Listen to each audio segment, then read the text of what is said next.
আড়াই দিছে, বাট এখান থেকে এখানে দূরত্ব হচ্ছে দেখেন 1.5 দিছে, ঠিক আছে।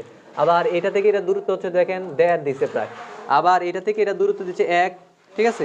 আবার যদি আমি এই পাশে উপরেও দেখাই, এটা আবার ঠিক আছে, এই লাইন ঠিক আছে, এই লাইন ঠিক আছে, বাট এখানে কয়েকটা ইট খুব বাজে একটা অবস্থা করে লাগছে, ঠিক আছে। আবার এই পাশে যদি দেখেন এগুলো আবার ঠিক আছে, দেখেন এখানে 1 ইঞ্চির থেকে কম, এটাও 1 ইঞ্চি থেকে কম, এটাও 1 ইঞ্চি থেকে কম, আবার যদি এটা ধরি এটাও 1 ইঞ্চি থেকে কম। মানে এই দেওয়ালটা যে গাছছে এটা খুব সুন্দর হয়েছে, ঠিক আছে, বাট এই দেওয়ালটা যে গাছছে তারপরে এই জায়গাটাতে খুব বাজে একটা কাজ করে লাগছে। তো এই জিনিসগুলো করা যাবে না। গাঁথনি করার ক্ষেত্রে আপনি যে জিনিসটা থাকবে সেটা হচ্ছে যে এটা হচ্ছে যে মানে একটা ইট থেকে আরেকটা ইটের মধ্যে যে পুরুত্বটা হবে একদম ভালোভাবে মাথায় রাখবেন, সেটা হচ্ছে 1/2 ইঞ্চির কম যাতে হয়, ঠিক আছে।